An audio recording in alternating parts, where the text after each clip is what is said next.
Hello there, you're back here on a brand new week of exciting cultural happenings here in Vietnam. This week we'll discover the art of craft beer through a visit at a very special microbrewery here in Hanoi, making the most of Vietnamese ingredients in its concoctions. Then our reporter sits down with a Singaporean director who's passionate about connecting with Vietnamese artists through different drama projects each year. And later on, the Vietnam International Fashion Week is the talk of the town this week. We'll see what's trending and fill in on the styles that are hot this year. All that and more coming right up. Craft beers with Vietnamese flavors. Singaporean director promotes Vietnamese stages to the world. And street style, the ultimate fashion trend at this year's Fashion Week in Hanoi.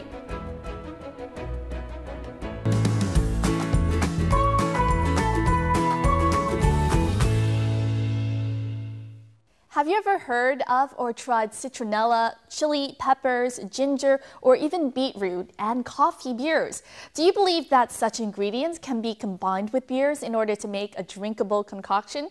Well, in fact, they are possible. In the 2 years that has passed, one man in Hanoi has been so inspired by the idea of making craft beers with spices, herbs, and other cooking ingredients that he has commonly found in Vietnam. He decided to drop everything in order to open his own microbrewery. In our culture and lifestyle this week, we'll get a chance to meet with Nguyễn Văn Cường, the innovative brew master who has concocted and introduced some more than 40 different beer recipes featuring Vietnamese ingredients. We'll learn more about his dream to make beers with Vietnamese flavors in this week's edition of Culture and Lifestyle. Red, green, orange, yellow, black. At first glance, these colorful drinks could be mistaken as cocktails, but the frothy foam reveals they are beers, or more precisely, craft beers. So how do they obtain these unusual colors? The answer can be found at this microbrewery. Chúng tôi sản xuất ra hơn 40 loại bia khác nhau. Chúng tôi có những loại bia rất là đặc biệt. Một dòng bia là tương đối phổ cập, mọi người rất là thích. Dòng bia là dòng bia cà phê, dùng cà phê Việt Nam mình. Đấy thì tôi dùng cái cà phê hoặc là bia phở bò, nhưng mà thế hoặc bia gừng tươi. Rồi những loại bia rất là đậm, dày, bia pharaon là bia lên men tới 60 ngày, lên men 3 lần. Dùng mật ong Việt Nam, hoặc là có những dòng bia là dùng lá bạc hà tươi, tức là dùng lá bạc hà tươi cho lên men.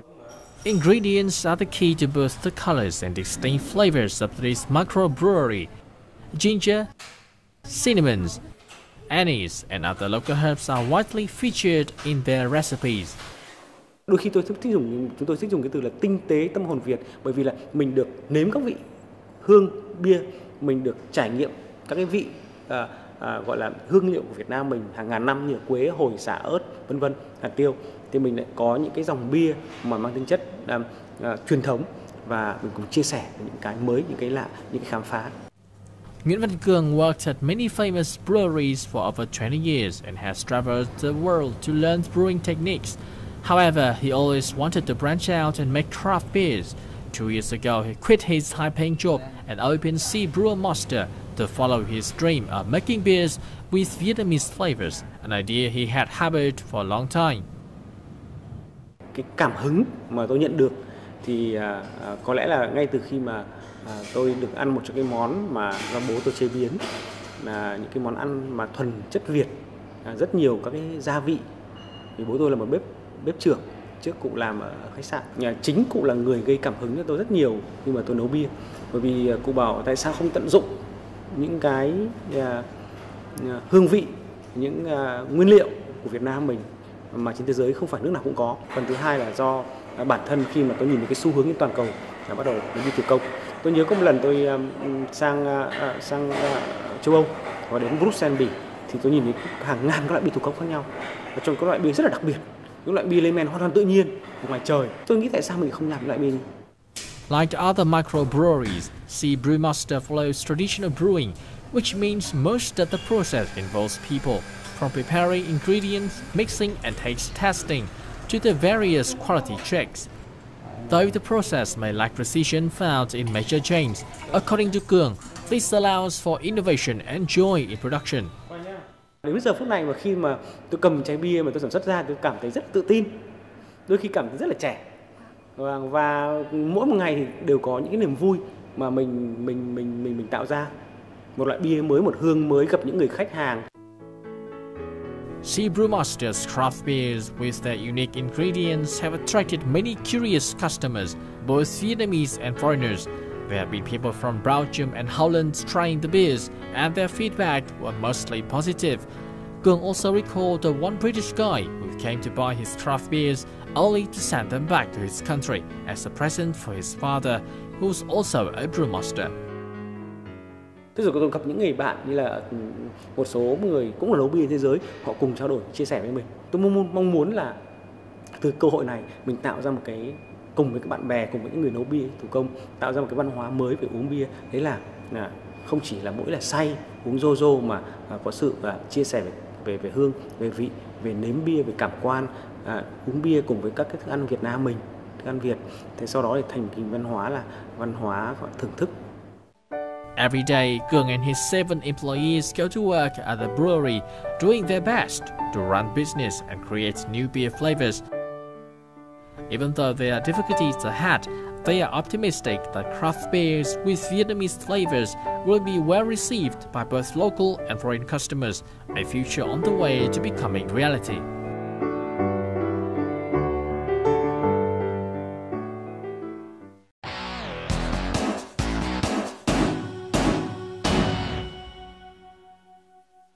After first working with Vietnamese theater arts some 40 years ago, Singaporean director Chua Su Pong now is one of the few foreign directors who have a good understanding of traditional Vietnamese art forms, from tuồng, chèo, cải lương, or even traditional dramas. Since that special connection, every year the director has had at least one project with Vietnamese artists, bringing these performances to the world stage. This year, he is joining the Vietnam National Drama Theatre to recreate world-famous dramas in order to celebrate the 65th anniversary of the theater. We'll get a chance now to join with our reporter in talking with director Chua Su Pong in this week's edition of On the Mic to learn more about his interesting stories behind projects with Vietnamese artists. Đâu phải là chỉ dành riêng cho giới trẻ, mà tinh thần này. Nếu như người muốn ăn bất cứ món gì, người cứ nói với ta. Dream of the Red Chamber, or Hồng Lâu Mộng, a masterful novel from China, is being showcased for the first time at the Hanoi Opera House by the Vietnam Drama Theatre. As a play without song or dance, actors express the characters' complex emotions only through dialogue and gestures. After a month of preparing, the drama, with its lavish costume and talented cast, attracted large audiences. Thời gian nó không có nhiều mà nó có thể truyền tải được hết, đấy thì mình thấy rất là ấn tượng.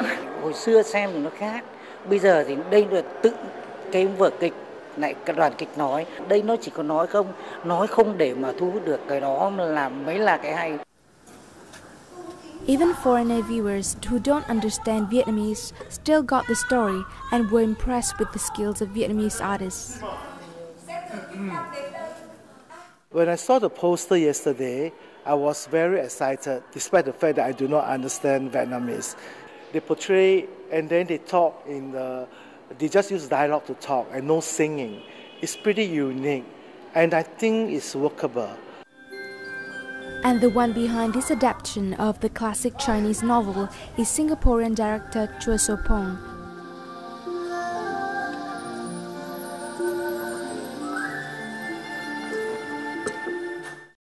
First of all, thank you, Director Chua Su Pong, for joining our show today. So you are the director of The Dream of the Red Chamber at the Vietnam National Drama Theatre. Can you tell us a bit about this collaboration? So at first we talk about Aksa, the white snake, which is also a very dramatic story. At the end, after the long discussion, decided to have Hồng Lâu Mộng because it's a love story. Stories of love, I think, is universal. But in Hong Lo Mong, it's not just a love story. There are many, many, many characters. This is a very good opportunity to showcase the many talents of actresses of Miyake, Vietnam. So, Dream of Red Chamber. And how did you change the original drama to fit with Vietnamese drama style and audiences? It's a Vietnamese perspective, Vietnamese flavor, you may say, Vietnamese elements in it. The script is adapted from Shanghainese opera, but I make some changes because some of the proverbs that is used in the old script may not be easily understood by another culture. So I try to keep those more universal because we are intended to bring the Vietnamese Hong Lao Mong to other festivals in the world, to America, to Singapore, or to China, Thailand. And also because I know the actresses very well, I worked with them before. This will be a challenge for them also because they have to learn different type of gesture and movement. And I know their talents and their specialty, so we can work together. We have very good chemistry. I know that you've learned about other Vietnamese traditional art forms such as cải lương, chèo, and tuồng. So where did you learn about these traditional art forms? 1978, I met Professor Chan Van Khe in England. I met the top Vietnamese artists.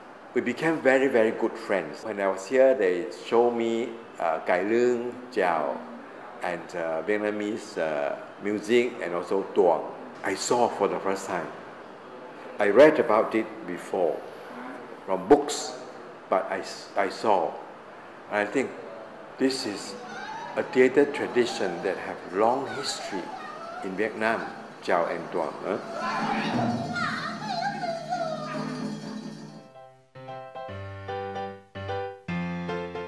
Dr. Chua completed his master's and doctorate in anthropology and ethnomusicology in the UK. His works have been performed on over 100 stages around the world. Now, at the age of 70, he's devoting himself to the Vietnamese stage. In addition to teaching at the Hanoi Academy of Theatre and Cinema, Chua Sopong also writes scripts and direct performances for Vietnamese artists. As he said, the similarities in culture and tradition between Vietnam and Singapore make him feel closer to the people here.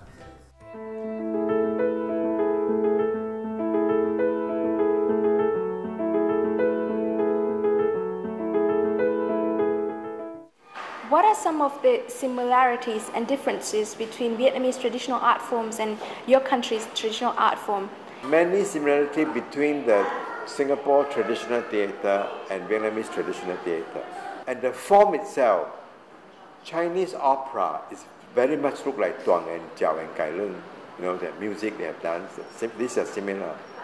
First, they all use music and dance and dialogue to tell story. Secondly, their stories, lots of them are from folk tales, from legends, from history. The differences, the language, Vietnamese and Chinese. Secondly, the instrument they play are slightly different. So these are external differences, but deep down, the similarities are more important. So your works have been performed at over 100 international stages and in different countries around the world. So can you talk about the potential of Vietnamese theatre compared to other countries? Well, I think Vietnamese theatre are very much appreciated by audience overseas, whether east or west. Nhà hát Mosaic had won international award, gold award in other places. Chào, I just introduced them to Korea in July this year. And the audience, wow, this is very interesting music, very interesting way of telling story. They sing and they dance. I think the more audience overseas know Vietnamese work, the more they understand Vietnam, and the more they will make friends with Vietnamese. So this is a way to really, theater is a vehicle to promote understanding. A major success of director Chua Sopong in traditional Vietnamese arts is the recent tuồng play Under the Legendary Banyan Tree. The play completely changed people's view of tuồng or traditional Vietnamese opera. The folktale was told with a modern twist to make the play easy to understand. The play came to South Korea in July and was praised by local audiences. As he said, traditional Vietnamese arts have great potential. The challenge is relating them to international viewers. The director hopes to become a bridge to bring traditional Vietnamese arts to the world.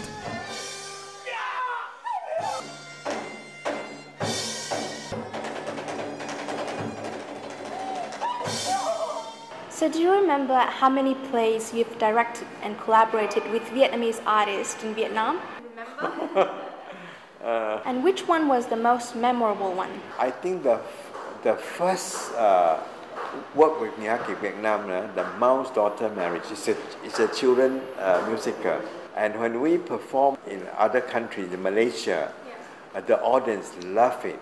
And many audience run to the stage to take photos. Following the successful cooperation with Vietnamese artists in tuồng and drama, do you plan to work with other traditional Vietnamese art forms in the future? I am hoping that next year, to commemorate the 45th anniversary of Vietnam-Singapore diplomatic relations, I want to try to giới thiệu Lưu Quang Vũ and translate into Chinese or English for the Singapore Theatre Company to perform.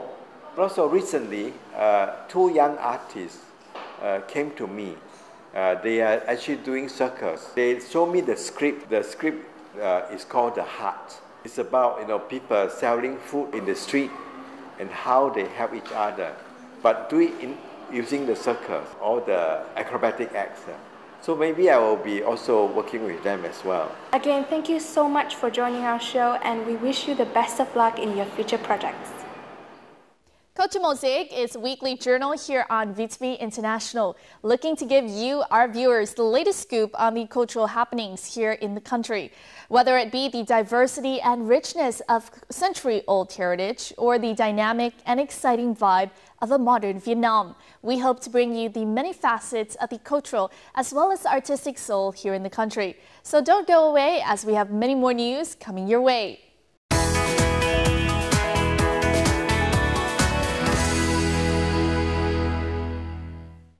This week, we'll learn about rock climbing, which is an extreme activity in which participants climb up, down, and across natural rock formations or artificial rock walls.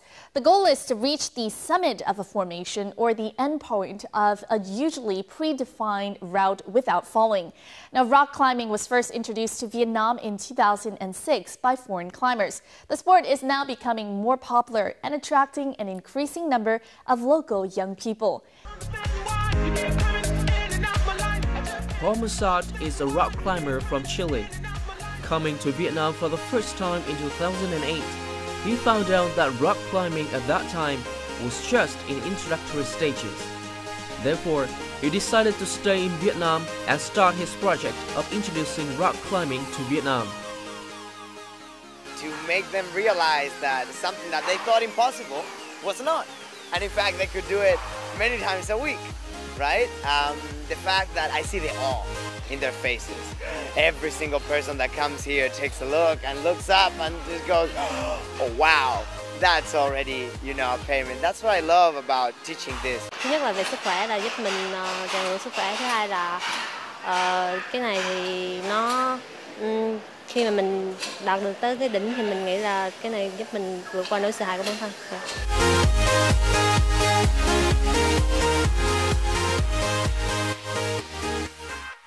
Alright, now it's finally time for me to get some climbing on.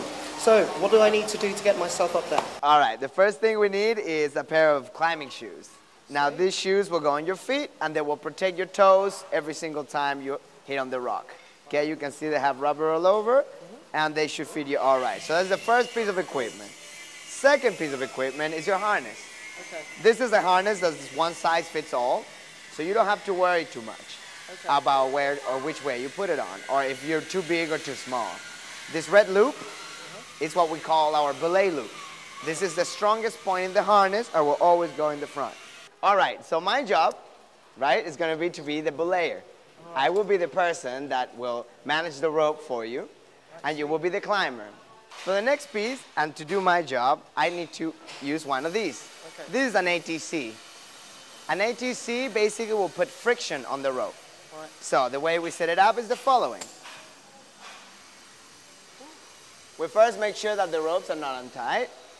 Okay. We pinch it, and we thread it through. After I do that, I clip the carabiner, and I clip it onto myself. Okay. Now, what will this do? This will basically allow the rope to run freely, up and down, and I will be able to lock you here. So you won't be able to pull the rope as long as I have this break point here. All right? Yep. Now, the second part that we need to do is to go ahead and tie the knot. The knot that we do goes into your belay loop, and then after that, we thread it through, basically. We do a double figure 8, which is called. There are other ways of tying yourself, but this is usually the easiest one to learn.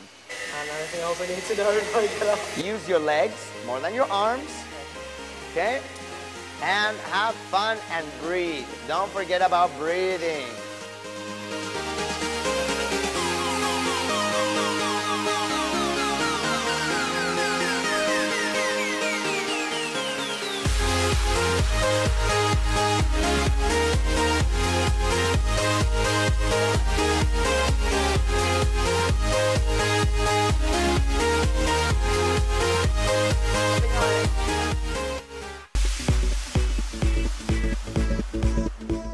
What is even cooler is that Paul designs and makes climbing walls using his personal understandings and experience with the sport.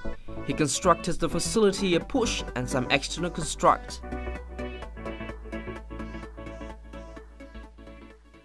So I took containers of 40 foot, which I stacked them one on side of the other, and then I put a 20-foot container on top of it. That gave me the inner structure, which was hollow, which meaning I could build inside, and I could also build outside.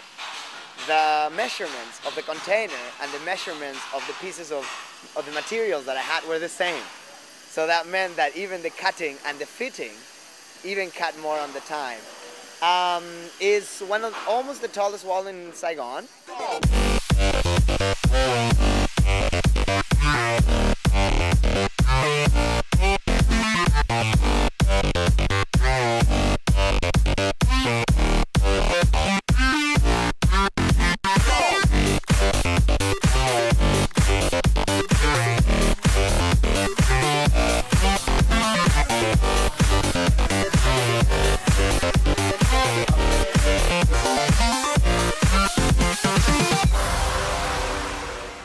One of the most anticipated fashion events of the year has arrived here in Hanoi, the Vietnam International Fashion Week 2017.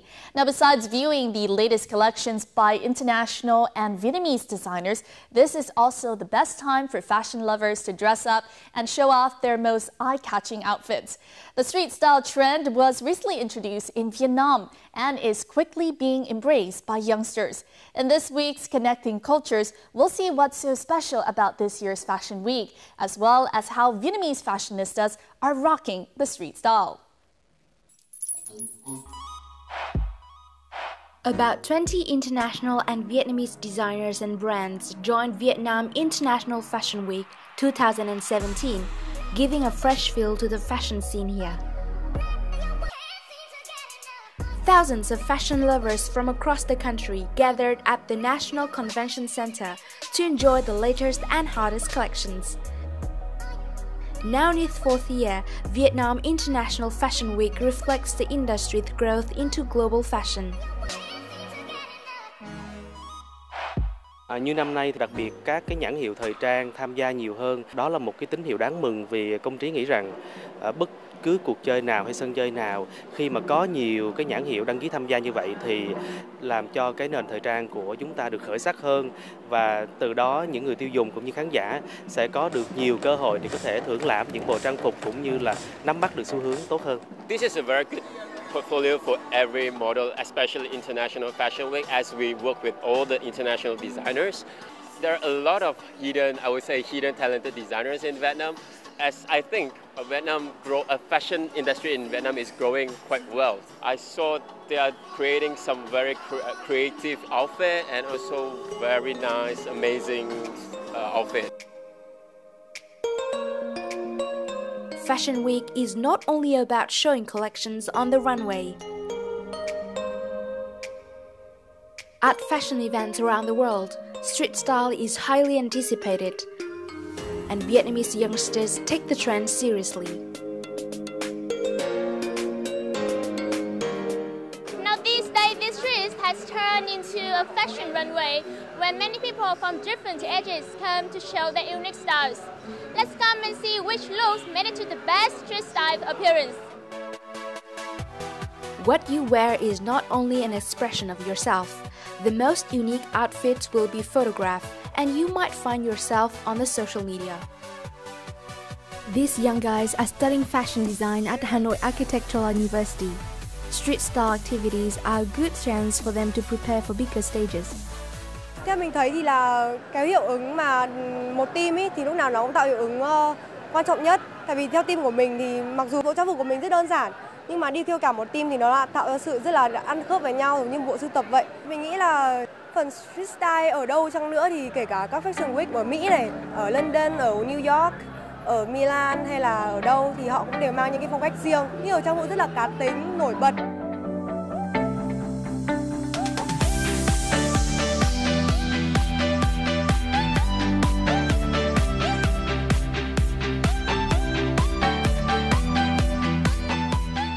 Street style includes a wide range of fashions, from amateur and fashionistas to professional model. They are all dressing up for the cameras.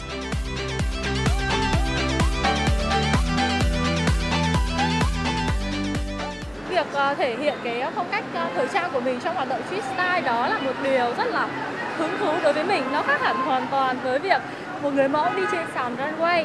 Bởi vì là khi mà đi trên sàn runway thì mi đúng là một cương vị của một người mẫu, thể hiện đúng với tinh thần bộ đồ nhà thiết kế muốn đưa ra. Còn đối với hoạt động street style thì nó mang dấu ấn cá nhân nhiều hơn, nó thể hiện phong cách thời trang của từng người cũng như là cái dấu ấn cá nhân mà mi muốn thể hiện trong cuộc sống thường ngày. Street style, as its name suggests, is fashion that is born from the street. This is a space for micro fashion, where kids show off the coolest looks of the day. Where outrageous clothes are seen as a statement. And where lovers of fashion become the trendsetters. And who knows, from the streets that nurtured this young people's passion, they might one day be on this stage as true designers.